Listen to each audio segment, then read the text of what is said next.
Ayo, mọ́tò tiwa ló bá rí inú gbó òun ni o. Express road làwọn wà yìí o. Mọ́tò tiwa ló bàjẹ́ síbẹ̀. Àwọn arètí kí bandit jáde o. Àtúwẹ̀ pẹ̀lú àwọn ìyàwó wa àtàwọn ẹ̀gbọ́n wa. Ọ̀gá wa ni o. OPC led by Gani Adams. Ààrẹ Ọ̀nà Kakanfò. Express la wà yìí o. Inú gbó la wà yìí o. Àwọn yàtọ̀ sáwọn ti bí o. Ẹ ṣáà ti rí i. Àti wà ní màá ń sin more than 3 hours ààrẹ ní tí o ààrẹ ní bọ́dì ẹ̀ṣẹ́ àti express road òun ni obi tó ti ń dáná tó tún jìnnà sí Gúrú Màrájì ibẹ̀ la wà yìí o ẹ máa jẹ ẹ lọ. lọ́yà gbà ọlọ́run express làwọn wà yìí o àwa ti OPC àti wà express inú gbólé express ń sè àwọn ọdún àrètí kí bandit wa kọ́ jáde sí wa. Everybody ẹ máa jẹyẹ lọ àwọn yàtọ̀ sáwọn ti bí o àwọn ọ̀rọ̀ ẹ̀kọ́ àwọn ìjẹgbẹ́rù ẹ̀kọ́ gbogbo wa la lókè bá àtúwà mi pẹ̀lú ìyàwó àtọmọ wa àrẹ gbé mọ́tò ṣẹ́ni múra wa ẹ̀rí pàjọ jagunjagun.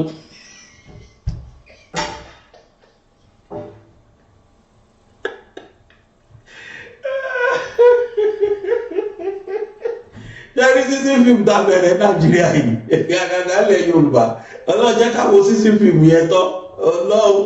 ọ̀ọ́ni ẹ̀yin lẹ́dá wà lálẹ́ báyìí bò 100 million ó ti jẹ́ káwọn fún OPC fọ́ síta o oríṣiríṣi ládẹ̀ rí báyìí ẹ̀ka àwọn ẹ̀ka àṣọ ẹ̀kúrọ̀ ilẹ̀ kalẹ̀ gbogbo ẹ̀yin olólùfẹ́ wa.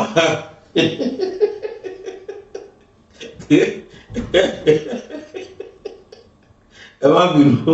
má bínú pẹ́ẹ́rì ni mo fi wọlé ẹ̀rí ń pa mí ni látàná ni mo ti ń wo fíìmù lóríṣiríṣi títí fíìmù ọ̀gá o olórí kọ́kọ́ nígbà kan ní àti ní problem gbogbo wọn ti ní problem tẹ́yà àgbàgbọ́ bá pe Gani Adams ẹ jẹ́ kí wà tán náà ẹ jẹ́ kí wà ẹ káàárọ̀ ẹ káàsọ̀ ìkúrọ̀ lẹ̀ kalẹ̀ ọ̀rọ̀ tó lọ lè tó tẹ́ wò yìí lórí BGI TV lórí YouTube àjẹ́ Gbàgede Ìmọ̀ TV lórí Facebook a sì ń jẹ́ BGI TV lórí TikTok ẹ máa fọ́lù wa ní gbogbo àwọn àyè yìí ẹ̀yin tẹ́ bá nífẹ̀ẹ́ ṣe wa tẹ́lẹ̀ nífẹ̀ẹ́ bàbá Gbàgede Ìmọ̀ tẹ́ bá ti fọ́lù wa lórí Facebook ẹ ṣe bẹ́ẹ̀ ẹ tẹ fọ́lù tẹ́ bá ti subscribe fún wa lórí YouTube bá lórí YouTube lẹ ti ń wò mí ṣùgbọ́n tẹ́ ti subscribe fún wa ó yẹ ṣe bẹ́ẹ̀ sí kẹ́ subscribe fún channel wa ẹ̀yin tẹ́ wò mí lórí TikTok tí ẹ ti fọ́lù wa lórí BGI TV lórí TikTok ẹ ṣe bẹ́ẹ̀ kẹ́ fọ́lù wa ẹnì kan tí mo fi wọlé láàárọ̀ yìí ṣàdédé ni mo wà jẹ́jẹ́jẹ́ tèmi ní ìlú pálọ̀ lèmi ni mo wo fóònù mo wá wo Facebook ní mo bẹ̀rẹ̀ sí ní rí oríṣiríṣi ara wọn ní ìta fi wọlé yìí táwọn OPC fọ́ síta gan tán fọ́ síta gan èmi ti mọ̀ ṣe rí bàbá wa Ọọ̀ni àti ọba wa Akeem Ọwádé kẹ́rí tẹ́ méjì ṣe yẹ èmi mọ̀ pé kán lọ́rọ̀ onírù ni mọ̀ pé kán lọ́rọ̀ orílù ni èmi mọ̀ pé kíní yẹn máa da orí Gani Adams rú gan kódà àwọn ọmọ ẹ̀ ti fọ́n síta báyìí tọ̀kadà tí gbogbo ẹ̀ wọ́n àwọn àtàwọn yìí àwọn OPC ti Gani Adams OPC ti Gani oríṣiríṣi fíìmù àwọn tó nígbò ó ṣò fíìmù lánàá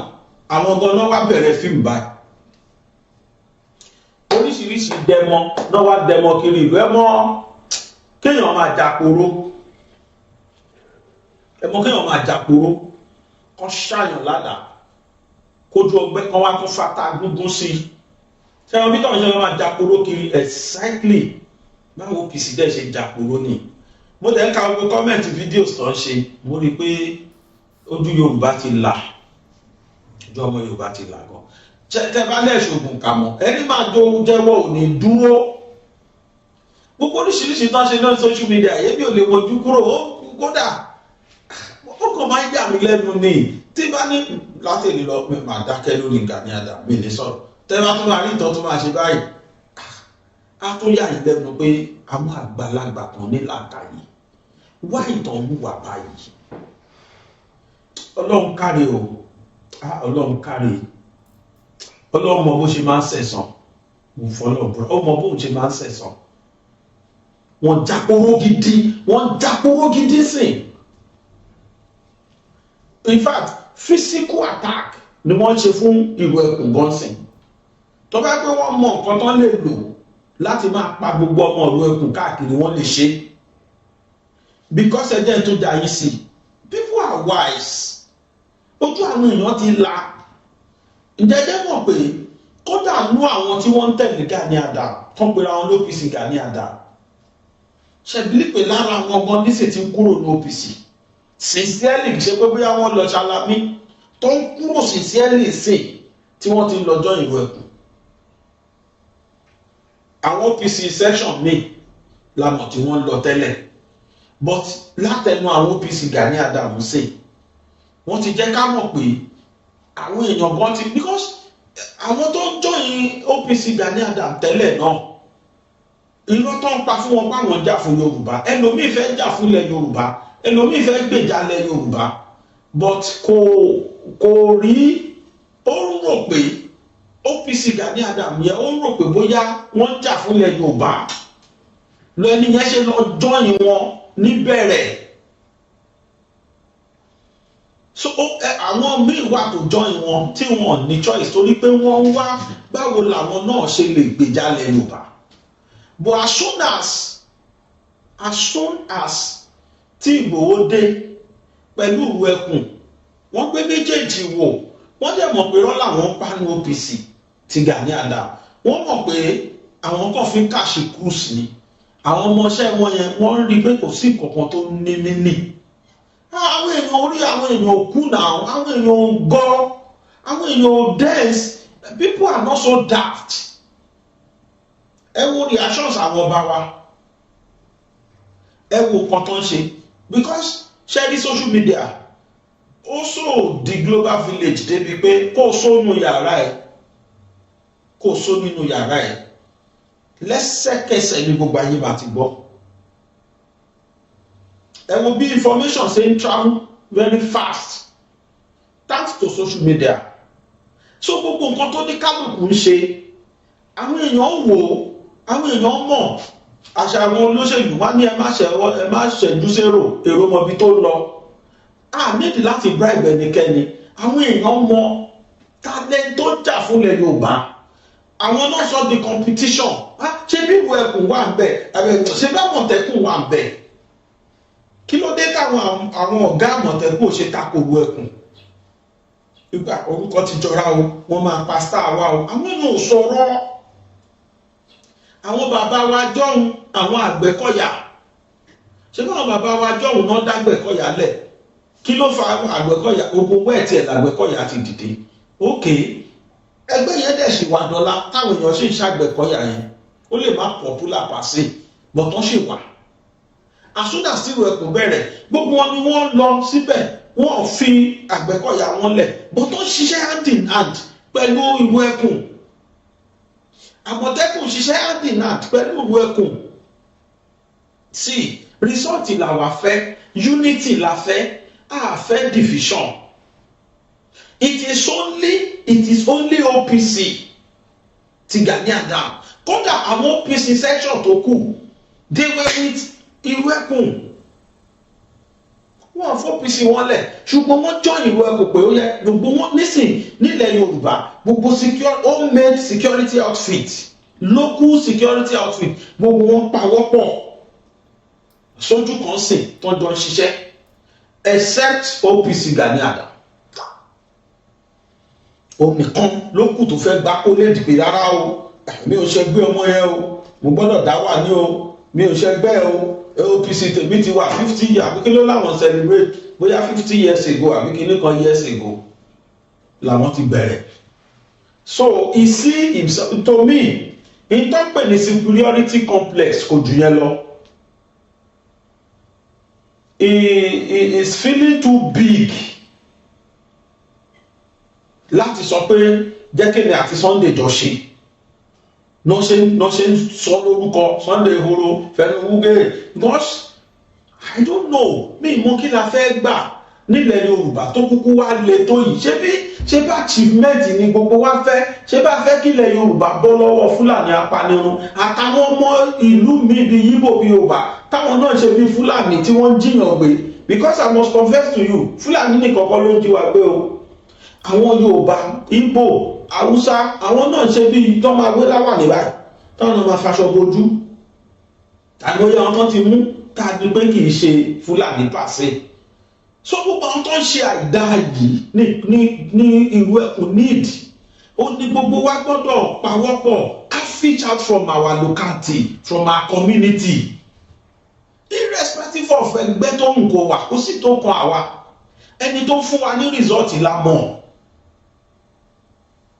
èèyàn 176 ni wọ́n jí gbé Kwara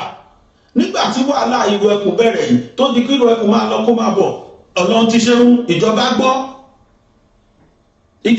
pé 176 ó di nǹkan tí gbogbo ayé ń gbọ́ òru ẹ̀ nígbà tí irú ẹkùn lọ bẹ̀ tó wá di pé wọ́n tákùrù ẹkùn blessing in disguise ló jẹ́ fáwọn 176 yẹn because it was then people were ready to listen wọ́n ti já àwọn 176 gbé láti February àwọn èèyàn yá sí but as soon as tí irú ẹkùn lọ síbẹ̀ tó di pé wọ́n criticize wọn kọ́ máa wà mọ́ kọ́ máa ṣe kíní táwọn Fúlàní sọ fine ó di nǹkan tíjọba gbọ́ pé àṣẹ àwọn 176 kan wà bí kan wọ́n tẹ̀ work towards kọrin yóò tẹ̀ release wọn nísìn wọ́n ti wálé gbogbo 176 yẹn ti wálé ká máa dúpẹ́ irú ẹkùn náà ṣe ti ẹ̀yún ẹ̀ nírú ẹkùn ò bá lọ Kwara tọ́rọ̀ di gbọ́nmi sí omi ò tó àwọn 176 ò ní popular pé wọ́n wà lógbó ìjọba ò ní yà sí wọn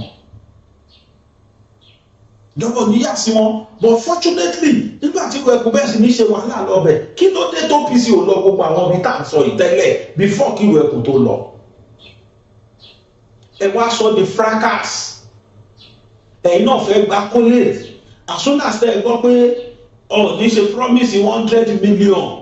wọ́n dẹ̀ endorse irú ẹkùn ẹ wá fún àwọn ọmọ yín OPC tó ń retí lẹ́tà tẹ́lẹ̀ wá retí lẹ́tà mọ́ gbé wọ́n retí lẹ́tà pọ̀ lọ́dọ̀ ìjọba báyìí àwọn náà ti fọ́n síta jẹ́gbọ́n tẹ́ni yẹn sọ àwọn yàtọ̀ sáré ilé ẹ máa jẹ ẹ lọ àwọn ará wa bíbà pẹ̀lú kò bá lọ́rùn wọ́n fẹ́ lọ jagun ẹ kó fúlẹ̀nì sọ́rùn ẹ ká àgbo sọ́wọ́ ẹ kó ẹyẹ ẹ̀rọ ògbówó àtàwọn ọmọlẹ́yìn ẹ̀ báwọn ṣe rí ìgbà kan wọnú gbó ẹ wo bọ́n ṣe rí ẹwọ ẹni tẹ́lẹ̀ ẹjọ́ lọ jagun ẹwọ ẹni jagunjagun tẹ ẹ ń pè ṣé ẹ lọ disco party ní abẹ́ lọ night club ẹ kàn tọ́ra yín àádọ́ àwọn ju abẹ́ lélẹ̀ àyàtọ̀ sáwọn kiri lélẹ̀ àti wà kú pẹ̀lú àwọn ìyàwó àtọmọ wa tẹ́lẹ̀ lọ jagun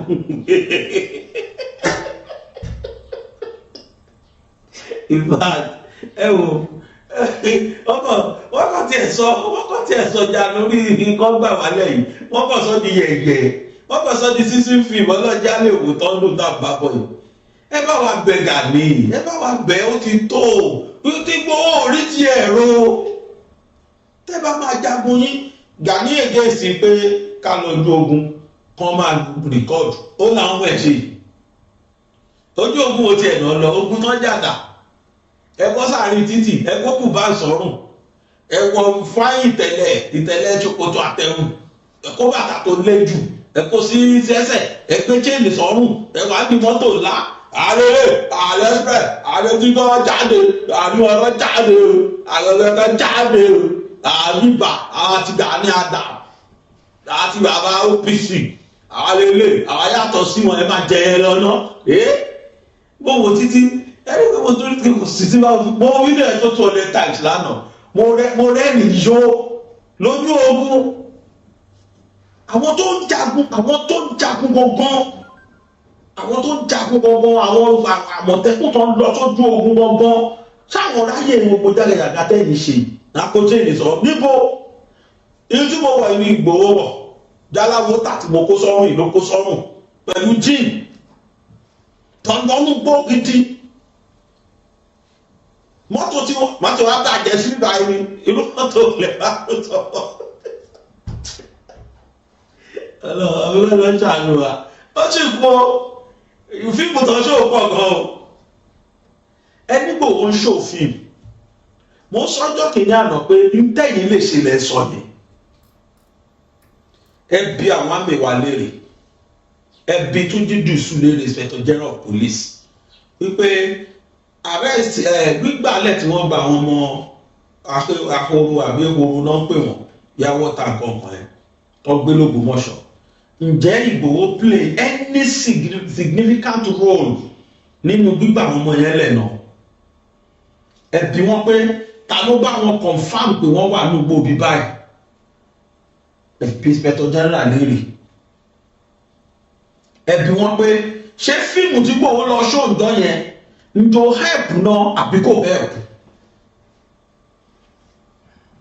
adẹ̀ fi gbogbo àfojú ara wa rí pé inú deep forest làwọn eléyìí lọ ẹ wá dúró lẹ́gbẹ̀ẹ́ títì ẹ wá ń ṣó ara yín àti Gani Adams lélẹ̀ àti bẹ̀rẹ̀ṣẹ́ APC lélẹ̀ eléyìí ní kọ̀ọ̀kan bá tún ṣògbè tún fún wa ní mi jẹ fún wa lánàá fíìmù ẹ wò lọ àyè gidi plé orin ni o ẹ wò bí ẹni ọdẹ ẹlẹ́yà àkọsọ́ ọdẹ ẹ rojú ogun Fúlàní náà wáyà o Fúlàní wọ́n kàn lóko ráìsì kan oko kan tí oko àgbẹ̀ kan ládùúgbò wọn bẹ̀ wọ́n gbébọn wọ́n wá ṣe wáyé kiri ẹ wò wọ́n ok bóyá tírénì náà wà àbí kí ni ká pè à ń sọ fún wa pé ẹ̀yin náà ti bẹ̀rẹ̀ OPC wà lọ́yọ̀ state wà ní Ṣakí OPC wà lẹ́lẹ́ ń kọ́ ní Ọ̀yọ́ state Ṣakí wà tí bàbá OPC bàbá Gani Adams ìkànnì ó tún sì kù àwọn kan tó rè ojú ogun náà wà mẹ́rin wò wọ́n yẹn ojú ogun bá play yẹn káyé wò kájí fún fọ́nù. Gbàgbọ́dúwà o ẹ̀dá mi máa jẹ orí mi máa jẹ gbàgbọ́dúwà o ẹ̀dá mi máa jẹ gbàgbọ́ APC o orí mi máa jẹ gbàgbọ́. inú ilé náà tò síbi tán ojú ogun lẹ̀ rí yẹn ojú ogun ni gbogbo wọn wà ó tún sì kù bá tún tó mi dátúntún wà ojú ogun mi tọ̀ tún wà ẹ̀gbọ́n tẹ́lẹ̀ sọ ẹ̀lọ́ irú ẹkùn wọ́n ṣò fíìmù àbí ẹ wá wo fíìmù táwọn ilé ìṣó wọ́n kàn lọ mẹ́rin kan àtàwọn bíi mẹ́rin márùn-ún lára wọn káwọn yẹn ṣe aráàlú àwọn yẹn dúró kan ṣe aládùúgbò yẹn wọ́n wá lọ de nìkan mọ́lẹ̀ nínú wọn mú bọ̀ òun ló dá gbogbo ìlú láàmú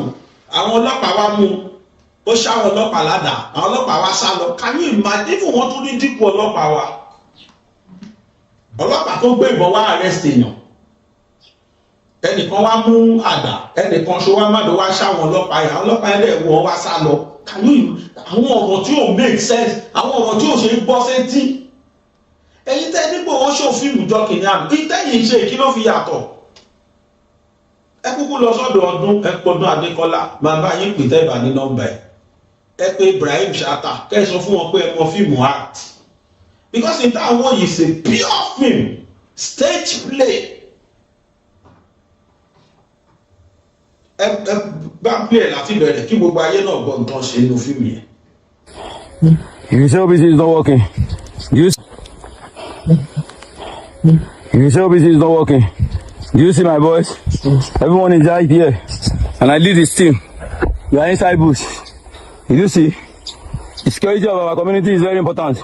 I will do anything possible in our power to make sure everyone is safe. Kò sáyé fọ́lẹ̀, kò sáyé fọ́ olè. Àwọn àmì, Odua, lead by Gani Adams. Stand up. Sorry.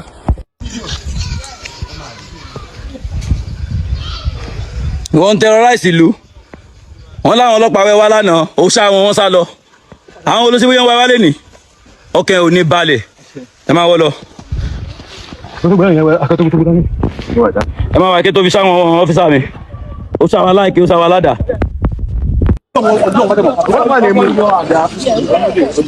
Wọ́n terrorize odò òṣèlú Aláró,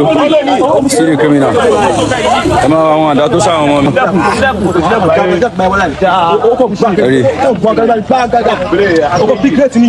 Yeah, man. God bless you. God bless.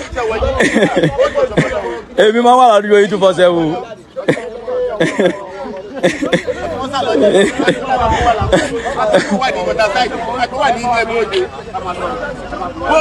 ṣe rí mọ́tò Hilux tó ń bọ̀ ẹ̀ mọ́tò ẹ̀ náà fi kó gbogbo wọn wá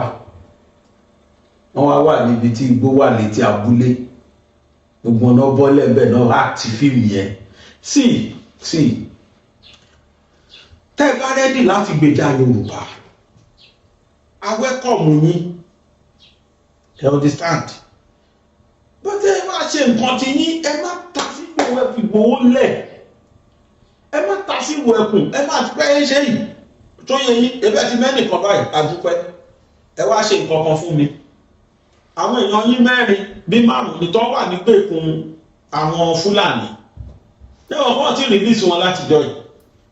gbogbo ẹ̀yin tẹ́ mú Fúlàní ṣé Fúlàní lẹ mú àbí Yíbò àbí Yorùbá àmọ́ okùn tẹ́ mú yìí o nínú igbó lẹ ti mú bọ̀ ẹni tẹ́lẹ̀ lọ́wọ́ délẹ̀ ṣe tẹ́lẹ̀ kan pé action àwọn amúbọ̀ náà gbogbo tó ń ṣe nínú fíìmù táwọn bò àwọn náà wá ṣe tiwọn wá ní kí èèyàn máa bọ̀ ìwọ la mú ọlọ́pàá àwọn ọlọ́pàá wẹ̀ wá lánàá ó ṣá wọn sá lọ ẹ̀rọ àkè àti àdá tó fi ṣá wọn ọlọ́pàá ìyẹn nìyẹn ọlọ́pàá wá yàn wá ó wá yọ àkè àtàdá wá fi ṣá wọn ọlọ́pàá àwọn yẹn wá gbẹ́jẹ̀ sá lọ tọ̀hún dẹ̀ sì wà nínú ìlú yẹn àwọn ọlọ́pàá wọ́n ní kóra wọn dé ní 2 million 3 million kan wá bùkátì tọ̀hún jẹ́ mọ́nú bẹ́ẹ̀ ẹ̀yìn ọ́fíìsì lẹ wá lọ arrest ẹ̀ àwọn ọ́fíìsì Gani Adams àwọn lọ arrest ẹ̀ àná ọ̀rọ̀ pé wèrè làwọn táwọn ń ṣòfìmù fún wọ́n fẹ́ kó kọ̀ǹgà wọ́n fẹ́ kó búlọ́ọ̀kù sí wa lọ́pọlọ ọmọ pàápàá kan wà sí ẹ pé àkú èmi wa a máa verify gan ìtẹ̀dẹ̀ ṣe yìí nǹkan tẹ́sọ̀lẹ̀ Yorùbá dà yìí àánú dẹ̀ ṣe mí gan torí pé Bíbélì ní ilé tí a bá fi tọ́mọ ìrì ló máa wó gbogbo ayé rí pé irọ́ tó tóbi lẹ́ ń bá ní OPC yẹn ti Gani Adams so kò pẹ́ tí rí fi ń wo sí kò jẹ́ wá rárá nílẹ̀ Yorùbá okay ask them what is the rationale behind this thing you are doing kí ni reason tẹ́ fi ṣe tẹ́ ṣe because one you want to be relevant ẹ fẹ́ káyé rí yín pé ẹ̀yin náà ẹ wà lé o ẹ lọ́mọ ogun o àbí number 2 ẹ fẹ́ fi discredit ìlú ẹkùn that is the major reason tó wà lẹ́nu yín báwo ni ìlú ẹkùn ṣe máa wọlẹ̀ báwo ni ayé ò ṣe ní gbọ́rọ̀ ẹkùn mọ́ báwo ni ìlú ẹkùn ṣe ní jẹ́ nǹkan báwo ni Ìgbòho fúnra ẹ̀ ṣe fẹ́ kú àwọn nǹkan tó wà lẹ́nu àwọn nǹkan tó jẹ yín lógún jù ó nìyẹn àwọn ọmọ ogun tẹ́lẹ̀ ní tẹ́ kó pamọ́ tẹ́lẹ̀ tẹ́ ń retí lẹ́tà ṣéjọba ti wá fún yín lẹ́tà ni làwọn ọmọ yín ṣe ń jáde sí ni àbí báwo we don't understand and that is my question all of a sudden akọ̀nípẹ́ kó wọn jáde wọ́n ṣó fíìmù oríṣiríṣi ṣé ìjọba ti fún yín lẹ́tà tẹ́ ń retí látogún ọdún tó ti ń pa Yorùbá tẹ́ ẹ̀ dìde ó ṣe jẹ́ ẹ̀sìn ṣé àwọn ìjọba yẹn ti fún yín lẹ́tà àwọn tẹ́ ń retí wọ́n ti fún yín lẹ́tà ti fún yín gbọ́ àyè tó bá jẹ́ bẹ́ẹ̀ kọ́ kájẹ́ táwọn ọmọ yín ṣe illegal ni kájẹ́ táwọn ọmọ yín ṣe kiri it is illegal because wọ́n ti legalize wọ́n ti fún yín lẹ́tà yẹn pé ẹ jáde ẹ̀yin tẹ́ ẹ̀ retí látijọ́ ìlú yẹn tẹ́ ẹ fífi ti ń gbọ́ pé wọ́n jí àwọn èèyàn gbé wọ́n pa ọmọ Yorùbá tẹ́ ẹ fi kúrò ní ànàpájà àtẹ̀jókòó sí tẹ́ ẹ fi command àwọn 50 million ọmọ ogun tẹ́ ẹ lẹ́ẹ̀ sorry 5 million ọmọ ogun tẹ́ ẹ sọ pé ẹ ní ṣé 5 million náà 50 million jẹ́ mọ́ iye tán pè mọ́ either 5 million or 50 million ṣáàmì àwọn ọmọ ogun yẹn command wọn gbogbo láti 2021 tá àti rí anybody gbèjà wa mọ́ tán ti gbé Ìgbòho gbàtẹ́ tí rí pé wọ́n ti gbé Ìgbòho gbà kí ṣe ló dẹ̀ yẹ kẹ́yìn gbogbo wọn tán wá ń dẹmọ yìí ṣé lẹ́ẹ̀kẹ́ kó wọn síta ń gbà yẹn one OPC was registered it was recognized by government so kò sí tẹ́yìn ṣe tó wà ní illegal so yẹ kẹ́ bọ́sítà ní gbogbo ìgbà yẹ kẹ́ máa gbèjà wa by now kódà tí mo bá dé náà kò ní lẹ́nu ọ̀rọ̀ torí àti bá wà used to ìgbèjà tẹ́yìn gbèjà wa but you refuse to do that ẹ wà nù yàrá yín ẹ wà nù comfort zone ẹ ń wá gbádá funfun kí ẹjọ́ yẹ àgọ́pàá ẹjọ́ yẹ lógun ojó àrí àgọ́ àríkúyẹrí ẹ bọ́ síta ẹ bá wa jà kọ́kọ́ àwọn ọmọ yín tó wá kalẹ̀ sìn ẹ kó wọn bọ́ síta. We don't see their impact, we don't feel it. Àmọ́ pé ẹ exist. Party lẹ́yìn kan lọ kùrà tó dẹ̀ pa Yorùbá lọ mẹ́sàn-án mẹ́wàá ẹ kàn lọ party from one party to the other. A máa rí lọ́dọ̀ àwọn kódà bí táwọn ọba jókòó sí ẹlẹ́dì láti jókòó sórí àpèrè ọba pàápàá bí tẹ́ báwọn ọba wa fẹ́ dé. What else? Àwọn tá a pọ̀ yín fún tẹ famous fún nìyẹn. We don't know you as jagunjagun and mark you your people usually selling that. Ààrẹ tàwọn kò ń ṣààrẹ tó máa wọgbó. Gbogbo ààrẹ tó ti ṣíwájú agbádá náà wọ̀ Abíọ́lá wọ agbádá kìnnìkan wọ agbádá là ń gbọ́. Ẹ̀dẹ̀ máa tún sọ àwọn tá a ti kọ lẹ́tà síjọba wọn ti approve láti 2021 lẹ́tí kígbe kọ lẹ́tà síjọba wọn approve. Ẹ wá dúró ti lẹ́tà yẹn títí nígbà tí Ọọ̀ni wá fún ìlú Ẹkùn ní 100 million tó fún ní loss tá a gbọ́ pé Aláàfin náà lọ́wọ́ sí tó tún fún ìlú Ẹkùn lówó the next state a dẹ̀ máa rí lẹ́yìn ẹ̀ níṣẹ́ làwọn ọmọ yín lẹ kó wọn síta ẹ̀yin náà fẹ́ 100 million tí yín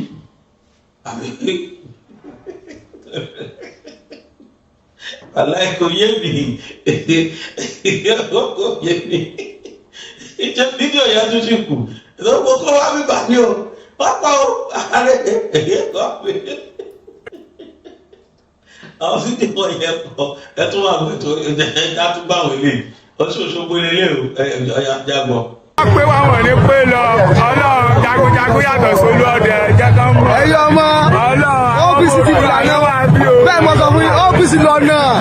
OPC ní bá Gani Adams Ààrẹ Ọ̀nà Kakanfò lóògùn ọ̀fẹ́ o bẹ́ẹ̀ lórí. àwọn òdó yàwó àwọn òdalẹ̀ o àwọn òdẹ̀gbáyà láyà àmọ́jú oore tó bá fẹ́ jagun re ṣẹ̀pọ̀n náà yàtọ̀ sọ́sùn jagunjagun yàtọ̀ sólú ọdẹ ẹ̀jẹ̀ kan mọ̀ Ọ̀ṣun-Òṣogbo ọdún ìbá ẹ̀kọ́ tí wọ́n mọ̀ pé wá sówó ọmọ àlùbáríkà ẹ̀kú bá lé ọ̀rọ̀ arówó náà kárájé jẹun. I understand anything they will say wọ́n máa compare gbogbo dẹ̀ láyé tiwọn. Àwa tá à ń dáhùn là ń dáhùn yìí ẹ̀ lè ríbi tí gbogbo ti tọ́ kámẹ́rà tó wá ń dá Gani Adams ló ń pẹ́ bàbá Gani Adams àbí Ààrẹ Ọ̀nà Kakanfò. Ìkan tá a kàn gbọ́ tó sọ ọjọ́ kan ni pé ẹ̀ ń pè mí lé àfẹnujáwáyà òfẹnu gate sọrí tí bá délé rẹ̀ ìfẹnujáwáyà lé rẹ̀ kúlukúlu táwọn èèyàn fi ṣe skit gbà ẹ̀. Oríṣiríṣi orúkọ lẹ ti pè é it doesn't have time for you. ìjọ Wednesday tí mo délé ẹ̀ ní tí mo tún bá gbòòrùn tó ń ṣe kọjá bẹ́ẹ̀ wọ́n gbé máàpù báyìí máàpù gbogbo lẹ́ Yorùbá wọ́n gbé báyìí tí wọ́n strategize lórí ibo ni bíbá ìnigbó wà ibi ìnigbó wà àwọn tó rẹ́dí láti ṣe nǹkan àwọn tó jẹ́ pé ààbò lẹ́ Yorùbá ló jẹ wọ́n lógún. They believe after humanity every other thing comes. But ẹni owó yẹn lẹ́yìn bá dín náà tẹ́ kó wọn síta ń sìn. Kọ́ọ̀dì náà wá rí yín kó pè yín àbí abẹ́ máa rí lọ́ọ̀jì OPC. Bẹ́ẹ̀ kẹ́ lọ rí lọ́ọ̀jì OPC lọ́sùn. Kọ́ọ̀dì náà lè rí yín kẹ́lẹ̀ délé àfihàn ni. Kẹ́lọ kíkọ́ náà sọ pé fún OPC tuntun the new OPC ẹ̀wíwọ́ bẹ́ẹ̀ ní okay OPC fighter. Bẹ́ẹ̀ kẹ́rin ní OPC fighter kẹ́yìn náà wá gbé lọ sọ́ṣun because wọ́n lọ lọ́ọ̀nchì ìlú Ẹkùn lọ́ṣun ni wọ́n dẹ̀ mọ̀ pé a kì í kọjá níwájú ìta ọba ká má kọ̀ọ̀bà níbo ló mú kó o dé ọ̀dọ̀ Ọọ̀ni kò lọ torí pé a kọ̀ ní lè fóun lówó kò tí ẹ̀ mọ̀ pọ̀ ní máa fóun lówó ó lọ láti lọ kí bàbá pé bàbá kẹ́ ẹ pẹ́ láàfin o àwa lọ́ọ̀nchì ìlú Ẹkùn ní Ọ̀ṣun state yín o kódà mo gbọ́ lẹ́nìí pé lánàá pé ìlú Ẹkùn gan ti dé àwọn ọmọ Yorùbá Delta wọ́n ti pè wọ́n ti launch ìlú Ẹkùn Delta state. Mo ní definitely àwọn ọmọ Deltas kan believe pé Yorùbá làwọn. Ṣé mọ̀ pé Ẹdó àti Delta ṣé mọ̀ pé ilẹ̀ Yorùbá ní àwọn méjèèjì ṣé mọ̀ pé Yorùbá side wà ní wọn. Ẹ máa gbórúkọ tán pera wọn náà Ọmọtúndé wà nínú ẹ̀ tẹ́ máa gbọ́ Ọmọtúndé mo ti gbọ́ rí àwọn pàjọ gbélé ńgbà yẹn Àánú Olúwa Ọmọtúndé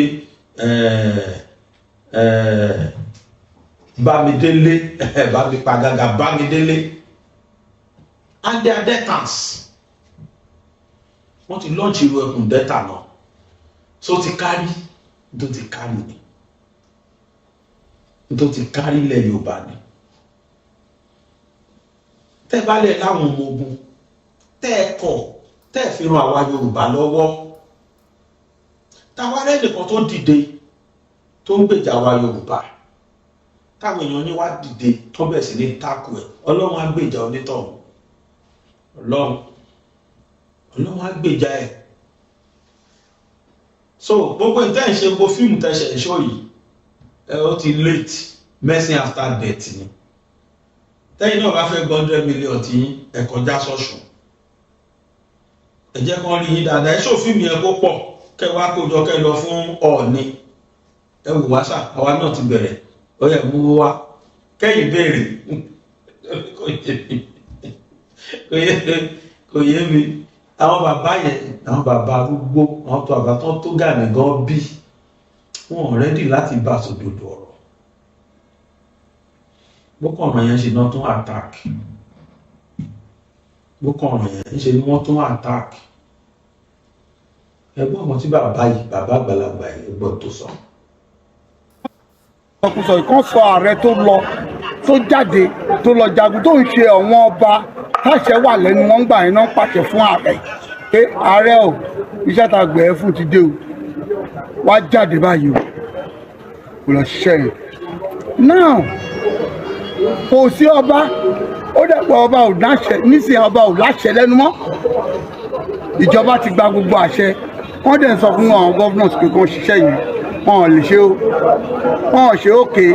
nígbà tó ń ṣe iṣẹ́ ààrẹ ni kó wá jáde ǹjẹ́ ta bá jáde tí nǹkan bá tó ṣẹlẹ̀ ń bẹ̀ ṣé ọ̀hún ní sọ pé ọ̀hún ní ṣáàjù ààrẹ fún murder case àbí pé ó pààyàn àbò ṣe kínní ó dẹ̀ sọ pé àṣẹ wá látọ̀dọ̀ wọn kí a fẹ́ ṣe tẹ́ bá ní OPC ògbìyànjú àgbẹ̀ tó lámẹ́ta yìí ààrẹ sọ wípé gbogbo gómìnà southwest gbogbo south wa ń bíbà southwest wa pé kán bá president sọ̀rọ̀ kán fún wọn ní àṣẹ kán fún wọn lápòvà pé láàrin oṣù mẹ́fà wọn ò ní gbọ́ nǹkan tó jẹ́ bandit nílẹ̀ Yorùbá wọn sọ̀sọ̀ láti bí oṣù mẹ́fà ààrẹ ti repeat ẹ̀ kò sí nǹkan tó ṣe o ẹkọ́jẹ̀ wa sọ fún mi gbìyànjú sọ̀rọ̀ bàdó la fẹ́ sọ ni nígbà tí ọlọ́pàá ṣe tó rí ṣe àwa ti Kòròdú pẹ̀lú àṣẹ ọ̀gá wa òun la mọ ẹsẹ̀ tá gbé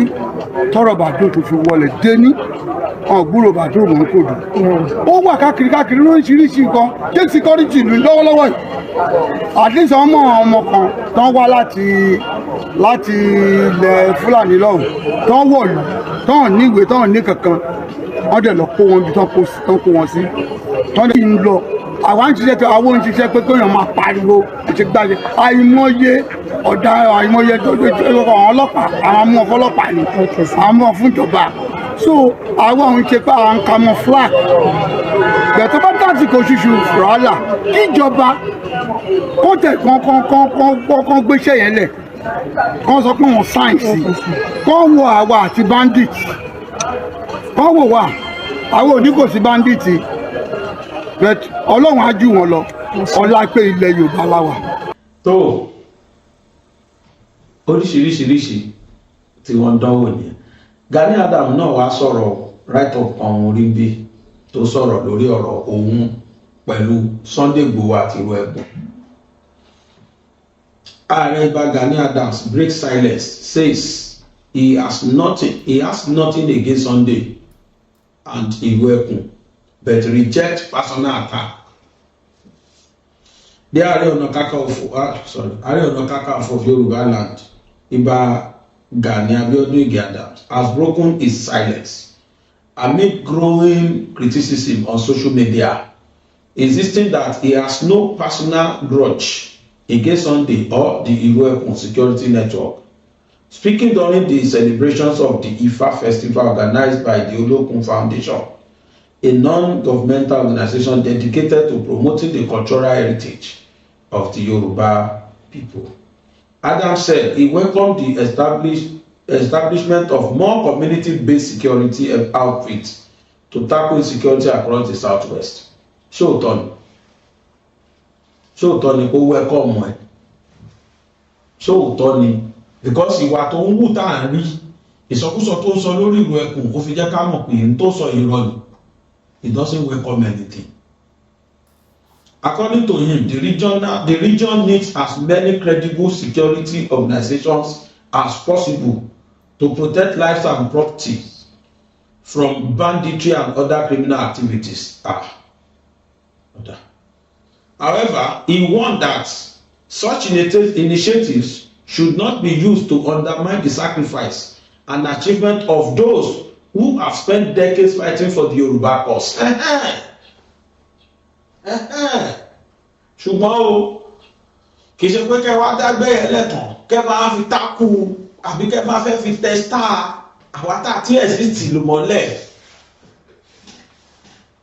Nǹkan tí Mongo Park sọ ni, onígo Mongo Park n tó sọ ni, ó dẹ̀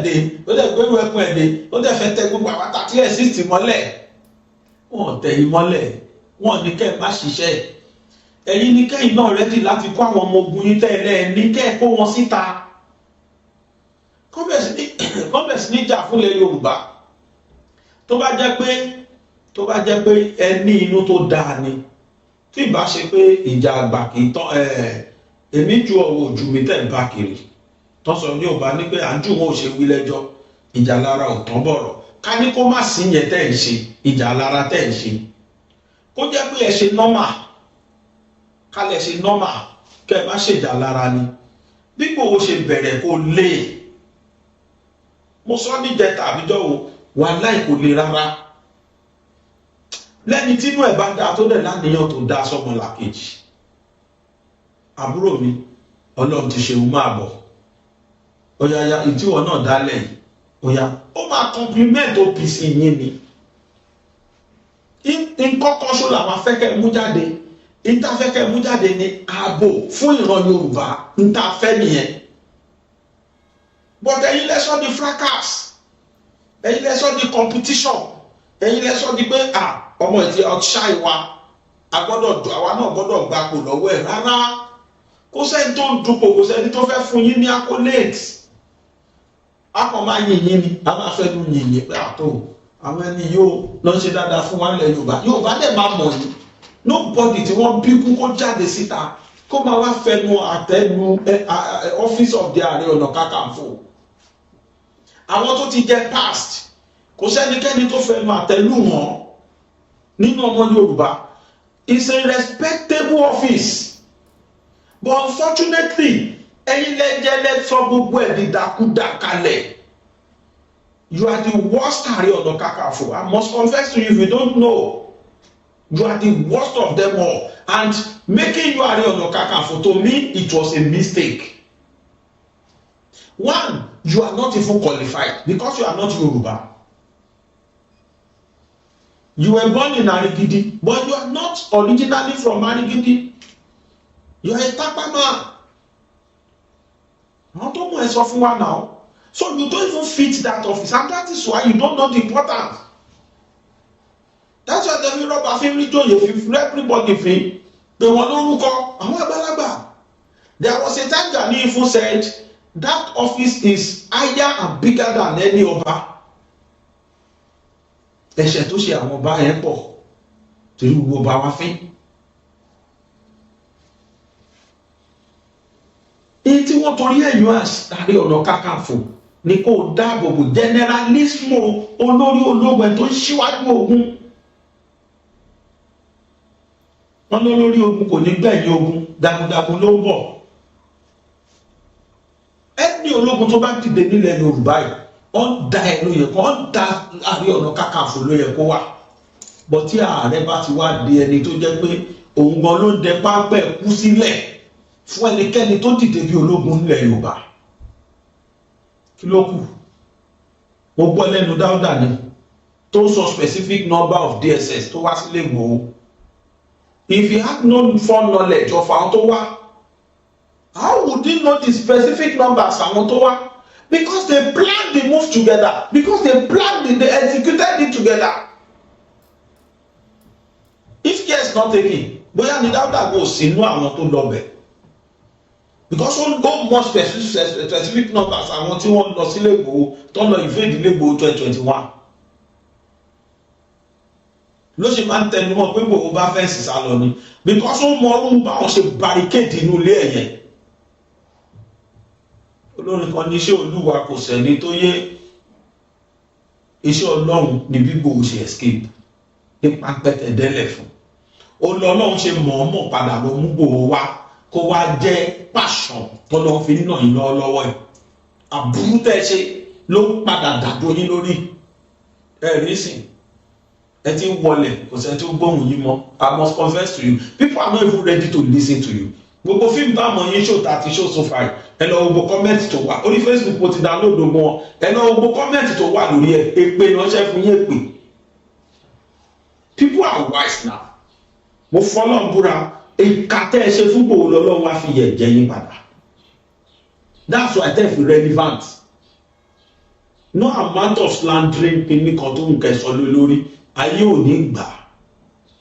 Ẹ bá wo wọ́n máa tó dalẹ̀ Yorùbá ẹ dá ṣe kìíní kan àwọn 30 years 60 50 years àwọn gbogbo yẹn campaign after death after election campaign after election. Gbogbo ìrìn tí ìlú ẹkùn rìn à ń rí, gbogbo ìrìn tó ń rìn à ń rí ìfẹ́tẹ̀. Ẹ̀wọ̀n tó ṣẹlẹ̀ sí wọn ní Kwara State nísìn 176 èèyàn mo fọlọ́ búra bóyá wọ́n ti fi 55 million bẹ̀ wọ́n tó gbà ó, àwọn ẹbí àwọn tó jí gbé yẹn wọ́n ti lọ wá 55 million wà tó gbà ó. Wọ́n nìkan bọ̀ gbà mí sí nígbà tíjọba bá wọn dá sí. System tí wọ́n lò fáwọn ọmọ yáwọ́ta ó ní wọ́n lò fáwọn ilé náà sí lọ́n tó káwọn ọmọ ọlọ́mọlẹ̀. Gọ́fíńmẹ̀ntì ò sọ £1. Àdìjọba tí ń jíyàn gbà máa jíyàn tí yín náà kọ́ wà kútú wéjì a máa wá wọn a máa jí wọn gbé padà. Ẹ̀jẹ̀ fún ẹ̀jẹ̀ ní nísìn ojú fún ojú. They release odindi 176. Tí Ìgbòho bá lọ sí Kwara yẹn tán lọ ṣe gbogbo tán ṣe yẹn kọ́rọ̀ dá ní gbogbo ṣe dá táwọn ọmọ káyà máa jáde síta tó wá ń pariwo páwọn èèyàn àwọn 176 ni wọ́n ti jí gbé nígbà tẹ́ ní kí Ìgbòho má wà báwọn náà ṣe bá rí wọn gbà ìjọba gbọ́, ìjọba dá sí. Kò pé 2 weeks o wọ́n ti release àwọn ẹni yẹn. Àní tó bá jẹ́ irú sísítẹ́ẹ̀mù yìí kódà kó ṣe irú fíìmù ìbáyìí ní Ìgbòho kàn bá wa ṣó ó ti tó wà. Ẹ̀yin wá rí dínkù gbogbo effort yẹn aka ọmọ yín jáde ẹsẹ̀ wá ṣó fíìmù àti Gani Adams kẹ́ra ń gbẹ́ yẹn kẹ́tìmá lọ bẹ́ yẹn. We are not fools. We are not fools. You can't fool us. You can fool some people always, but you cannot fool everybody every time. Never. You can fool some. Àwọn tó ń jẹ lábẹ́ ẹ lè máa fúlù wọn gbogbo gbà àwọn yẹn lè máa làjú bá ti rí ẹ̀yìn bá sọ gẹ̀dẹ̀ sọ́bọ̀ ọ̀bọ̀ máa fẹ́ ṣeré gbogbo gbà ni torí kò ní làákàyè ju ọ̀gẹ̀dẹ̀ yẹn lọ. Gbogbo àwọn tó ń tẹ̀lé yẹn wọn ní làákàyè ju tó ń jẹ lábẹ́ yín lọ. Àwọn tó ń gbọ́n nínú wọn tó ń gbọ́n tójú wọn là làwọn tó ń kúrò bẹ́ẹ̀